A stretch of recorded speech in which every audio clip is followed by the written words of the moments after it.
2026च्या निवडणुकींच्या रणसंग्रामात भाजपाला आतून मोठा धक्का बसल्याचं चित्र सध्या स्पष्ट दिसत आहे.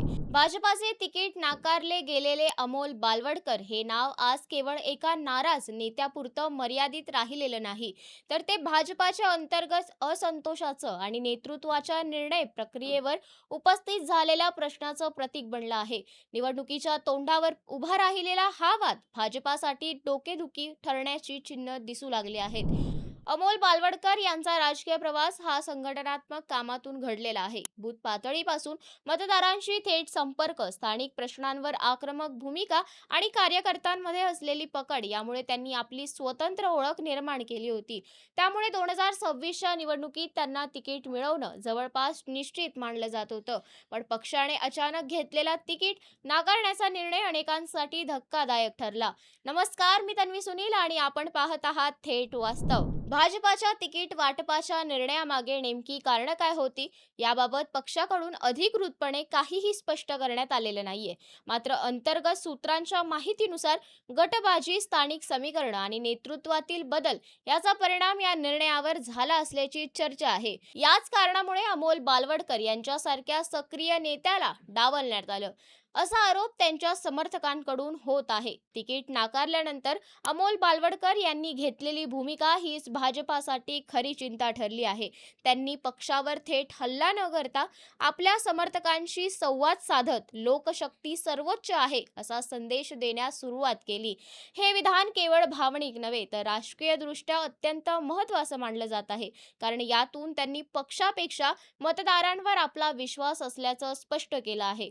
अमोल बालवडकर यांच्या या भूमिकेमुळे स्थानिक पातळीवर भाजपाच्या कार्यकर्त्यांमध्ये अस्वस्थता वाढू लागली आहे. अनेक कार्यकर्ते उघडपणे नाराजी व्यक्त करत नसले तरीही यातून असंतोष खदखद असल्याचं चित्र दिसत आहे.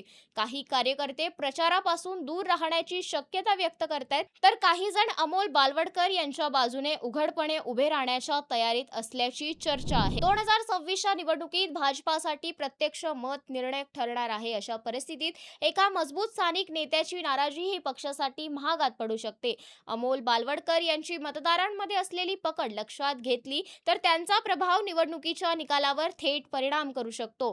विशेषतः शहरी आणि निमशहरी भागात त्यांचा वैयक्तिक संपर्क भाजपाच्या उमेदवारासाठी अडचणीचा ठरू शकतो.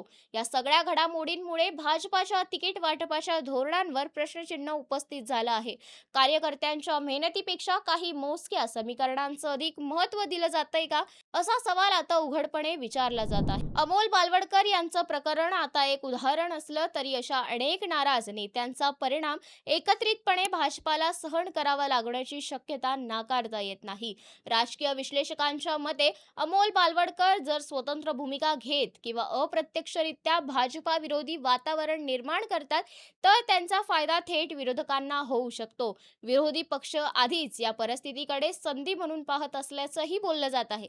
भाजपाच्या अंतर्गत नाराजीचा मुद्दा प्रचारात उचलून धरला गेला तर पक्षाची प्रतिमाही डागाळली जाऊ शकते. सध्याच्या घडीला भाजपापुढे दोनच पर्याय आहेत. एक तर अमोल बालवडकर यांची नाराजी दूर करून त्यांना विश्वासात घेणं किंवा त्यांच्या असंतोषाचा सामना निवडणुकीत करणं.